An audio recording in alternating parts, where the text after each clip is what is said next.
What is up, everybody? Welcome to DFS by the Numbers. This is my full card breakdown and prediction video for UFC 307. We have Alex Pereira going against Khalil Rountree. And yeah, we are in Salt Lake City, Utah for a very solid pay-per-view card here. Looking forward to the main event. I think it's a violent main event. Rountree getting a big opportunity here.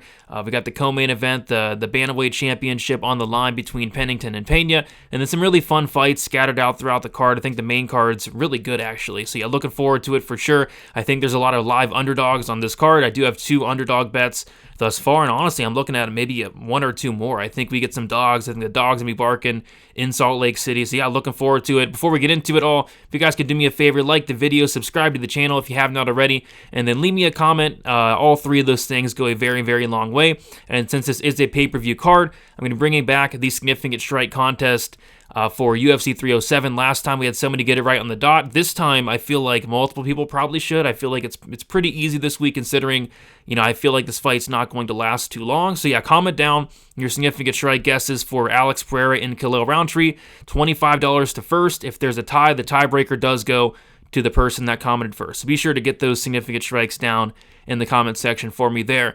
Other than that, be on the lookout for more content throughout the week. We got final thoughts on Friday after the weigh-ins, and we got best bet on Saturday, one of my favorite shows of the week. And yeah, looking forward to some fights here come Saturday night. Very solid pay-per-view card here. All right. With all that out of the way, guys, I say we get into some fights here, and we're going to start with the first fight on the card. It is a battle of the veterans. Tim Means going against Court McGee. We got Tim Means, 40 years old, 6'2" with a 75-inch reach, 33, 16-1, and 1-4 in his last 5 fights. Court McGee's 39 years old, 5'11" with a 75.5-inch reach, 21-13, and 2-3 in his last 5 fights. We'll take a look at the odds here. We have Tim Means sitting as a -190 favorite, and Court McGee is sitting as a +165 underdog. It looks like Tim Means did open up around minus like 235. So some money has been coming in on Court McGee here, who's going to be the guy from Utah. So for me, this is a fight that I do want to stay very far away from. I feel like I don't trust either of these guys at all. But for me, it's kind of like the question is like who's more washed at this point, who's more done. And I'm looking through these past couple fights, and with Tim Means, I think the durability at this point of his career is a huge, huge concern. Tim Means has really always been a very durable fighter up until like the last year, maybe 2 years or so. But now he's getting finished left and right. But I'm looking at Court McGee, and it's like Court McGee hasn't had a finish since like 2010. So is Court McGee going to test that durability of Tim Means? I don't think so. And I'm watching these Tim Means fights, and it's like Tim Means is looking pretty good up until he's getting caught. He was looking actually solid against Ihor before getting brutally knocked out. Completely dominated Fiallo. Against Alex Morono, he was beating Alex Morono pretty handedly until he got caught in a guillotine. So yeah, I think Tim Means still has a little bit left in the tank, whereas with Court McGee, I'm not so sure. We got starched by Jeremiah Wells. He got starched by Matt Brown. He lost to Alex Morono. So I just feel like Tim Means has just a little bit left in the gas tank at this point of time. So I think it's going to be close. It's probably going to be greasy. I think that McGee probably goes for takedowns here. I'm not sure he gets them, but I just think Means does the better work on the feet. I think he's the better striker across 15 minutes. So give me Tim Means here to win this fight and win it by decision. Moving on, we got Ryan Spann going against Ovince St. Preux. We got Ryan Spann, 33 years old, 6'5" with a 79-inch reach, 21-10, and 2-3 in his last 5 fights. OSP, 41 years old, 6'3" with an 80-inch reach, 27-17, and 2-3 in his last 5 fights. Spann opened up -315. He's -235. OSP opened up +265. He's currently +200. Money's piling in on OSP here, and I think there's a couple reasons for that. I'm not personally, piling in on OSP, and I'll kind of talk about why, but, OSP is 41 years old. This is a guy that I thought was completely done, like literally 5 years ago. Ever since that Ben Rothwell fight, and he moved up to heavyweight, he looked awful against Ben Rothwell. One of the worst performances I've ever seen from OSP, and it didn't get much better from there. He got knocked out by Tanner Boser. I'm not even sure how that's possible, and that was back in 2021. He goes to a split decision with Shogun Rua, a completely done Shogun Rua, arguably lost that fight, one of the worst fights you'll ever see, and then he gets knocked out in 49 seconds by Philippe Lin. So it's like, I thought OSP was done, and then he goes out there as a massive underdog and beats Kennedy Nzechukwu by decision. And I'm looking at that fight, and it's like, we know Kennedy. It's like sometimes Kennedy shows up, and sometimes he doesn't. In that entire fight, I'm like, okay, Kennedy, it's time to go. It's time to go. And his coach was yelling the same thing. It's time to go, Kennedy. And it's just like, you're waiting and waiting and waiting. And it's just, I feel like Kennedy never showed up in that fight. So, yes, he looked good. Yes, he pulled off a big upset. But I kind of feel like Kennedy Nzechukwu just didn't show up that night. With Ryan Spann, it's like, sometimes Ryan Spann shows up and looks $1 million, and sometimes he looks just awful and gets finished. Ryan Spann is one of the most untrustworthy fighters in the UFC. Spann is so dangerous in the first round, but once the fight leaves the first round, he doesn't really have a ton left. Like, he has a ton of first round finishes, but once the fight hits the second round, it's like he slows down completely. He makes mistakes, and he typically either gets finished or loses decisions outside of like the Sam Alvey fight, which he arguably lost that fight against Sam Alvey. So I feel like it's Ryan Spann round one, but if he does not finish OSP in round one, like, this fight's going to get sketchy very, very quickly. But I really think that Spann should serve OSP in the first 5 minutes here. I know it's hard to trust Ryan Spann, but if OSP is getting knocked out by Tanner Boser, he's getting knocked out by Philippe Lins. Ryan Spann he hits like an absolute truck. So I'm taking Ryan Spann here to win this fight by first round knockout. It's hard to trust him. I see why people are betting OSP, but I think Ryan Spann should. Ryan Spann just knocked out Dominic Reyes not too long ago. I think Ryan Spann should serve OSP here in the first 5 minutes. Moving on. We got Tecia Pennington going against Carla Esparza. We got Pennington, 35 years old, 5'1", with a 61-inch reach, 13-7. And she is 3-2 in her last 5 fights. Carla Esparza, 35 years old, 5'1", with a 63-inch reach, 19-7 and 4-1 in her last 5 fights. So I am picking a lot of dogs this week. I think I'm picking 4 or 5 underdogs. And I almost picked Esparza. I was researching this fight, and it's like, man, Esparza plus 150 is very intriguing.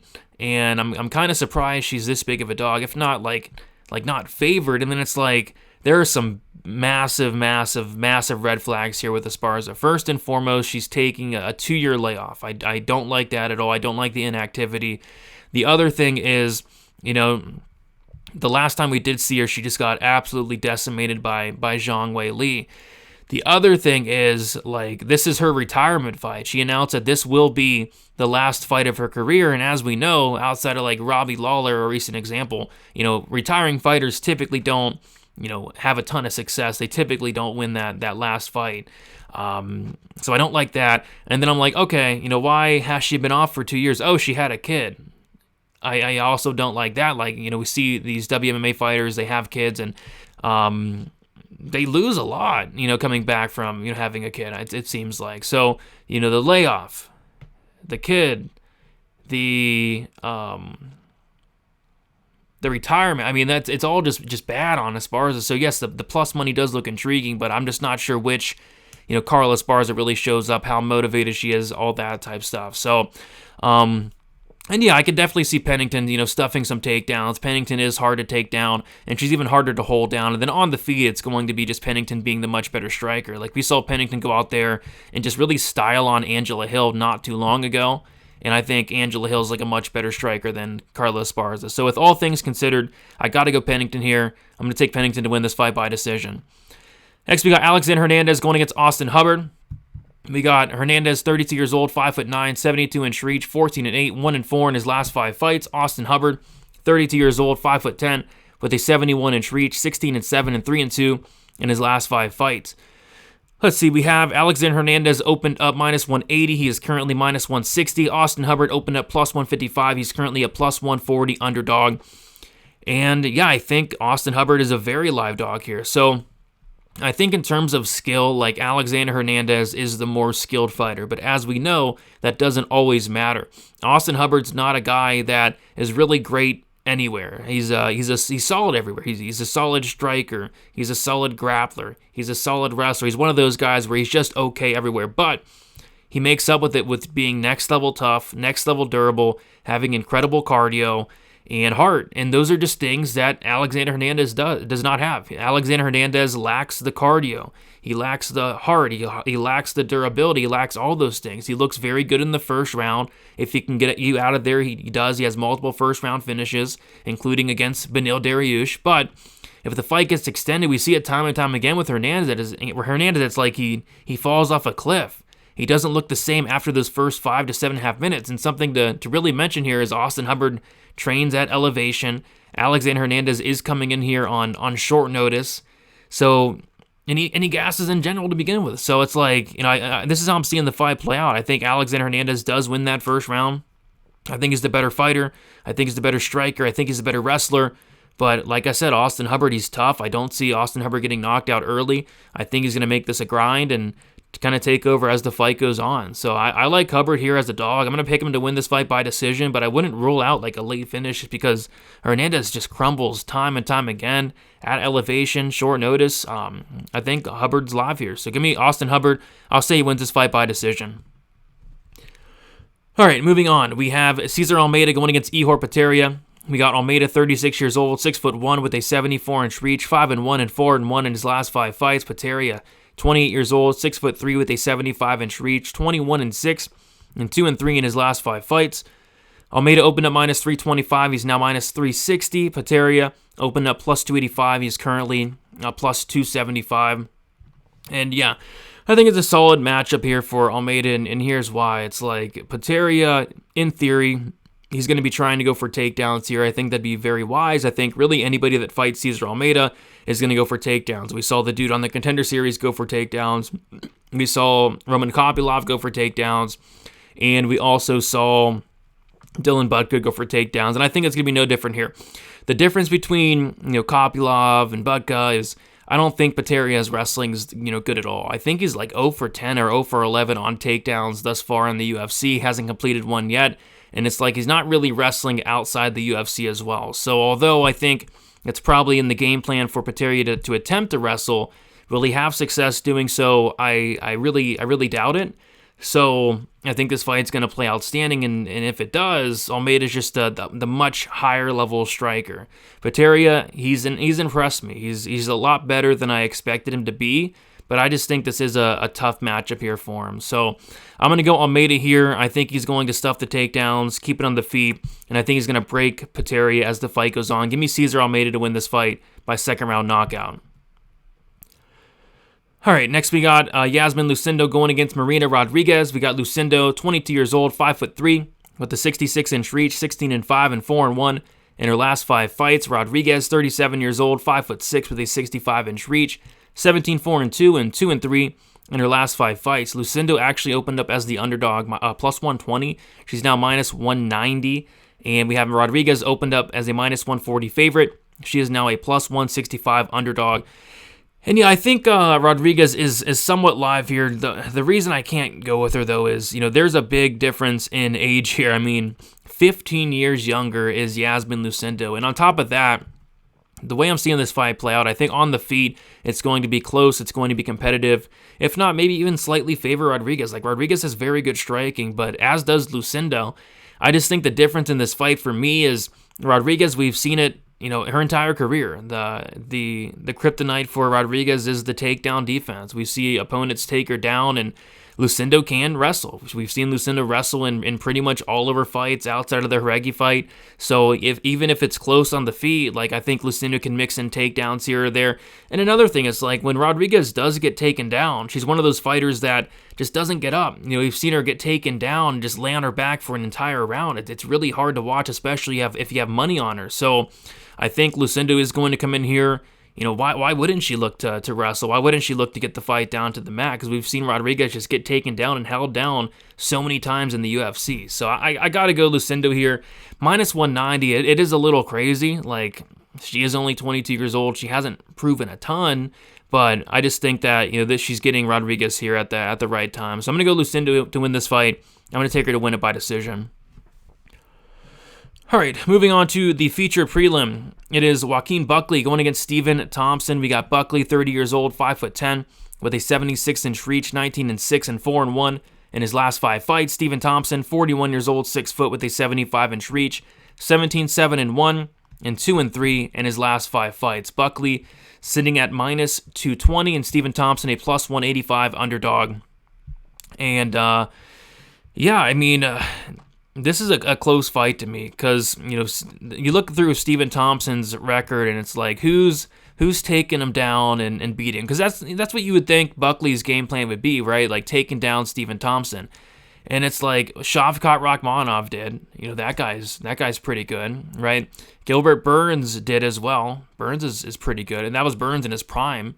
Who else did it? Bilal Muhammad did, the champion. That guy's pretty good as well. But it's like, that's it. Like, that's the only people, as of late, who's been able to take down Stephen Thompson, hold him down a little bit, and either win a decision, or in Shavkat's case, he did eventually sub him. But Buckley just doesn't fall under that category to me, of a Burns, of a Bilal, of a Shavkat especially. I mean, his wrestling's okay, but I don't think it's that great. So if Buckley's not able to take down and hold down Stephen Thompson, I think he could be in trouble, because we forget, like, Thompson, anytime he faces a striker, he makes him look just silly. I mean, the Kevin Holland fight, he styled on Kevin Holland, hurt Kevin Holland on multiple occasions, who's next level durable, got the TKO via, Holland broke his wrist or arm in that fight. That was super impressive. The Jeff Neal fight, he made Jeff Neal look silly for 25 minutes, beat the brakes off of Jeff Neal, who's a really good striker, has a ton of power. And then prior to that was the Vicente Luque fight, where Luque was in his prime, and he beat the brakes off of Vicente Luque, made him look silly in there.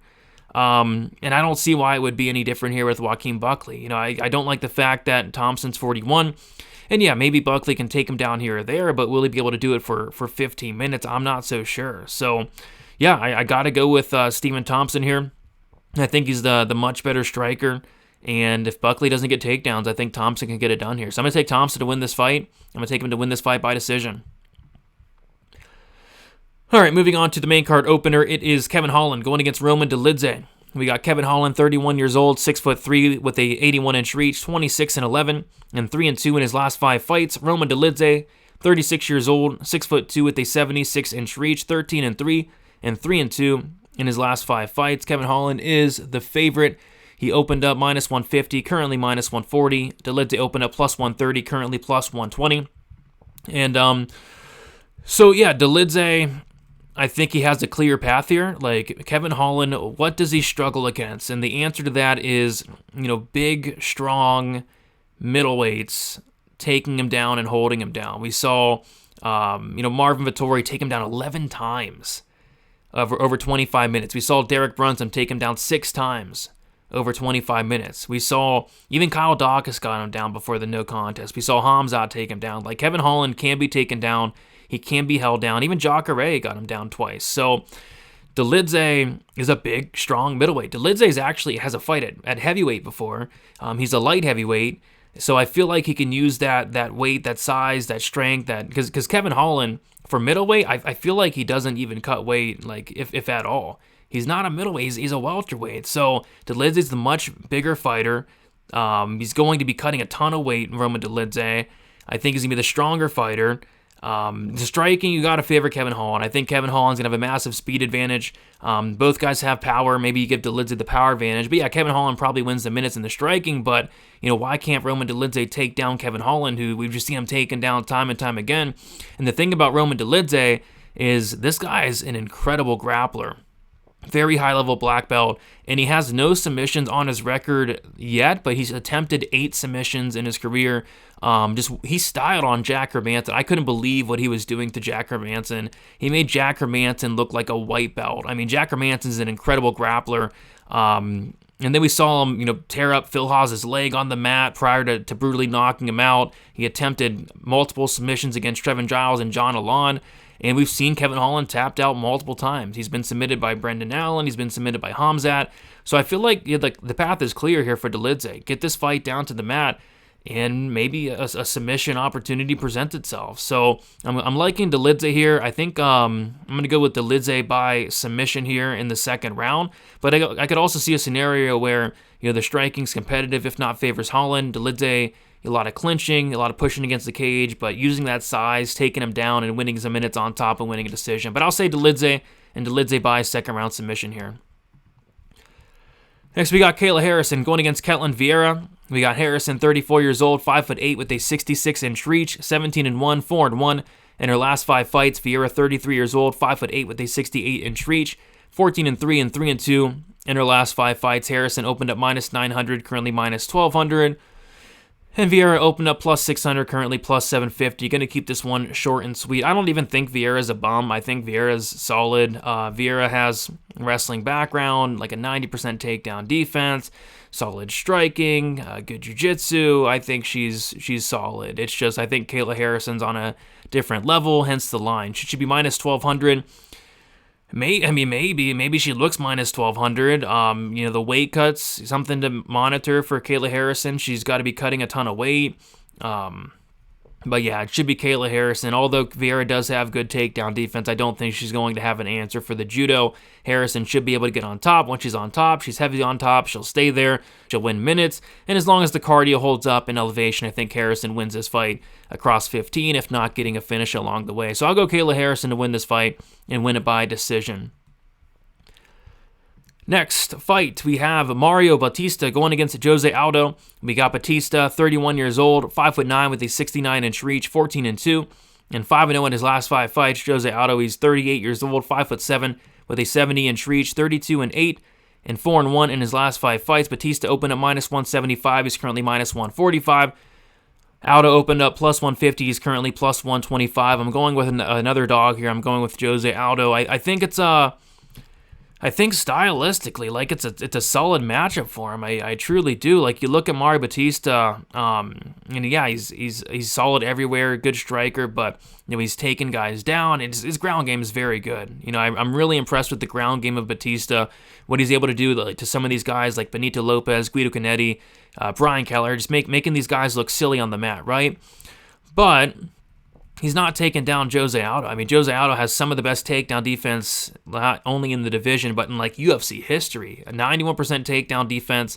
Merab Dvalishvili, who's a very good wrestler, was 0 for 16 on takedowns against Jose Aldo. So it's like if I think that Mario Bautista is not getting takedowns, which I don't think he is, and this fight takes place on the feet, like, shouldn't Jose Aldo be able to win the striking exchanges here? I think Jose Aldo, even at 38 years old, is the more durable fighter. Batista's been knocked out before. He's been subbed before, finished in both his losses. And man, like Jose Aldo, he retired. He came back against Jonathan Martinez 2 years later, and he looked so good in that fight. I mean, he looked better in that fight than he has in a very long time, I think. So if that Jose Aldo shows up that just fought back in May against Jonathan Martinez, I think it's a very winnable matchup here for Jose Aldo. So I like Aldo here to win this fight. And I think he could even knock out Mario Bautista. Bautista, he's hittable. We've seen him hurt. We've seen him knocked out. Trevin Jones knocked him out. I just think that we could see Jose Aldo get him out of there. So I'll say Jose Aldo wins this fight. I'll take him to win this fight by second round knockout. All right, moving on to the co-main event, Bantamweight Championship. We got Raquel Pennington going against Juliana Pena. We got Pennington, 36 years old, 5'7", with a 67.5-inch reach, 16-8, and 5-0 in her last 5 fights. Pena, 35 years old, 5'6", with a 69-inch reach, 10-5, and 3-2 in her last 5 fights. We'll take a look at the odds. We got Pennington opened up -200, currently -160. Pena opened up +170. She's currently +140. So Pena, we haven't seen. What the heck happened? Okay, there we go. So Pena, we have not seen her in a while. I think what the heck did I hear? She was dealing with some type of health issue, but I don't know. I feel like Pennington's better. I just feel like Pennington's better because I'm watching Pennington, and it's like even how old is she? 36 years old. At 36 years old, I think she's looking incredible, to be honest. The Mara Bueno Silva fight was extremely impressive. Silva's pretty good. The Ketlen Vieira win was impressive. The Iasmin Ladd fight was impressive. She submitted Macy Chiasson. That win's aging well, and I think it's going to continue to age well. She's been on a good little streak here, and she's looking good doing so. Whereas with Pena, we haven't seen her in a while. Her last fight was 2 years ago. She got beaten by Amanda Nunes. No shame in that. But yeah, I just feel like Pennington's better here. I think she's the better striker at range. I feel like Pennington, her best attribute probably is the clinch work. She can win there. She's been more active. So yeah, a lot of reasons to like Pennington. for me at least. But yeah, this should be a close fight. It's WMMA. We have the crooked, corrupt judges. This fight's probably going 25 minutes, but I got to go Pennington here, and I think Pennington's going to win this fight and win it probably by decision. Yeah, Pennington by decision. More active, better fighter. Give me Pennington. All right. Main event time. If you guys have not already, be sure to comment down those significant strikes. I don't think there's going to be many personally, but we'll see. Maybe it goes longer than I'm thinking. But we got Alex Pereira going against Khalil Rountree. We got Alex Pereira, 37 years old, 6'4", with an 80-inch reach, 11-2 and 4-1 in his last 5 fights. Khalil Rountree, 34 years old, 6'1", with a 76.5-inch reach, 13-5 and 5-0 in his last 5 fights. Pereira opened up minus 450. He's currently minus 460. Rountree opened up plus 350. He's currently plus 360.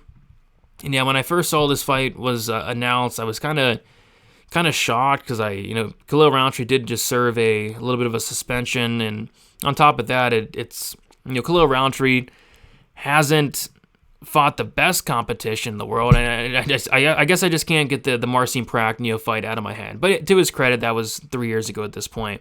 But yeah, Rountree's getting a big opportunity here. He's going from Chris Daukaus, who's cut, Anthony Smith, who's whatever at this point.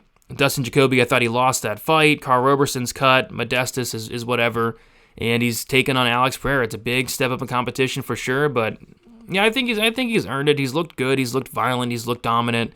But yeah, it's hard not to pick Alex Pereira in this spot.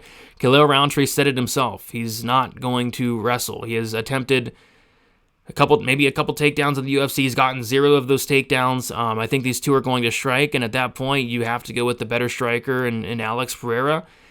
Rountree is dangerous, though. Rountree does hit like an absolute truck. Pereira has been chinned before, so I don't want to completely count out Rountree, but it's hard to go against Pereira. Pereira's been hot. He's been looking good. He's been looking dominant. Multiple title defenses at this point, and I think he probably continues the run here. I think he beats Rountree, and then I'd like to see him maybe fight Magomed Ankalaev in the near future as well.